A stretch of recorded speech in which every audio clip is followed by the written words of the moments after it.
Цивил медија.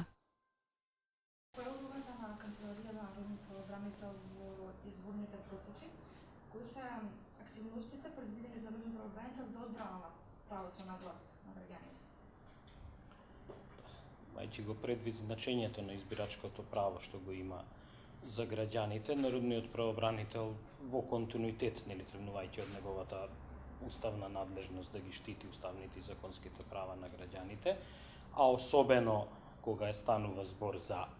изборни процеси, континуирано врши промоција и го следи начинот на остварување на избирачкото право. Кои предизвици се пред гласачите во престојните претседателски избори? Она што значи секогаш и од она што ние како анализа го имаме и од следењето, да кажеме, во Република Македонија, скоро општа состојба е дека постојат одредени проблеми во однос на начинот и постапката на остварување и заштита на избирачкото право, и ние секогаш, иако со години повикуваме заштитата пред се на избирачкото право и начинот на запишување во избирачки список дека може да се врши и секојдневно, секогаш проблемите ескалираат, односно забелешките на граѓаните се наизразени кога има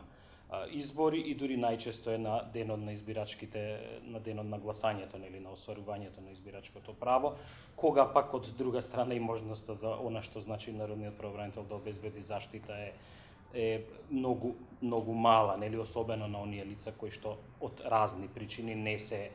не се запишани. Меѓутоа, секако дека тоа ни служи нас за правење анализи и за изготвување посебни извештаи и давање предлози за соодветна измена на пред се на законската регулатива, како тие состојби во иднина би се надминале и предизвиците на граѓаните би биле во помал обем, тие би доаѓале, предизвиците би биле во начинот на она што значи остварување на нивното право, туку пред се во однос, да кажеме, на некои технички детали, како тие би можеле полесно да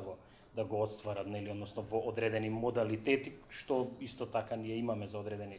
категории пред се на ранливи лица со попреченост, потешкоти во начинот на нивно остварување на избирачкото право. Кои инструменти му се на располагање на народниот правобранител во постапките поврзани со правото на глас? Значи, од она да тргнеме од најосновната можност, ние да вршиме промоција на избирачкото право во секојдневните наши активности, да ги советуваме граѓаните како можат полесно да го остварат избирачкото право или да направат негова заштита, до она што значи наше работење по формирани предмети по сопствена иницијатива или по представки поединечни на граѓаните, во кои што во зависност каде може е настаната повредата или во зависност од кој орган може да реши надлежност, ако станува збор за издавање на лични карти или патни исправи, се интервенира во Министерството за внатрешни работи или во управата за водење на матични книги, во Државната изборна комисија, во општинските изборни комисии или она што е најмногу изразено во текот на траењето на избирачкиот процес и дури најдиректно на самите избирачки места или во работата со избирачките одбори. Дали сметате дека институциите на државата го направиле својот максимум во обезбедување на ферни демократски процеси? Кои се проблемите, дали можете да ни кажете повеќе за тоа, кои биле решенијата? Мислам дека сепак постојат состојби во кои што и народниот правобранител ги изнесува многу пати во годишниот извештај, особено што значи во на сегментот на остварување на избирачкото право и многу малку во тој дел, бидејќи сите ние сме сведоци дека пред се посветеноста на државата е како да си ја формираат Државната изборна комисија и каков да биде нејзиниот мандат, нејзиниот состав, иако основната суштина мислам дека и многу од проблемите би се решиле ако тоа тело постане потполно професионално, односно се отстрани влијанието на политичките партии во нејзиниот состав, и бидејќи тоа после ние сите сме сведоци како тоа тело функционира и како донесува одлуки. Меѓутоа, во оној вториот дел, што значат суштински измени на самата законска регулатива и пред се скратување на можностите премногу, да речеме, со подзаконски акти или со преземање на улогата на Државната изборна комисија на законодавниот дом, таа да донесува разни акти, упатства или насоки кај што одлучува во принцип за правата и за начинот на остварување на избирачкото право. Многу малку се прави. Јас само за илустрација можам да кажам дека ние имаме изготвено и посебен извештај кој што е доставен и до Собранието и до владата на Република Македонија, во кој што се содржани препораки што треба да се направи. Исто така согласно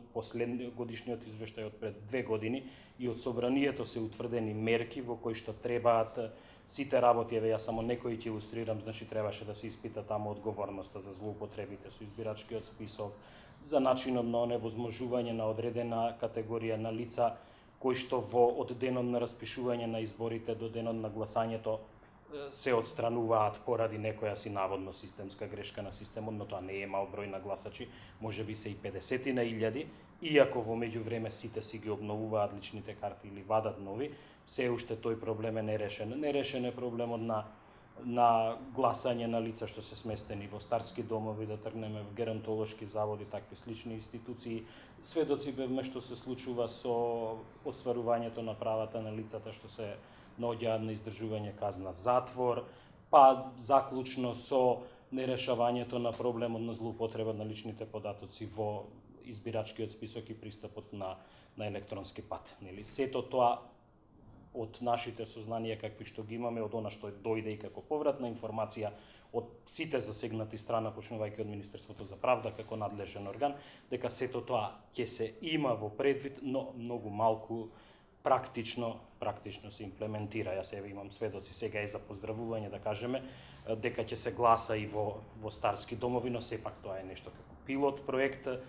и повторно ние сигурно дека ќе имаме јавување од огромен број, бидејќи постојат многу такви домови, само да кажам, кај што тие лица воопшто нема да бидат. Истото ќе се однесува и за лицава што ги обновуваат личните карти, бидејќи и таму, ако ништо друго, Државната изборна комисија може барем да ги информира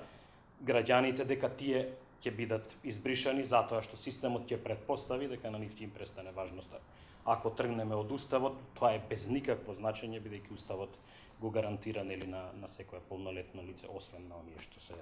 лишени од деловна способност. И има редица други, да не одам, непостоењето во некој случај ни ефективна заштита, бидејќи ништо не добива граѓанинот ако и на денот на гласањето Државната изборна комисија му го уважи приговорот, да кажеме, и тврди дека има право да гласа,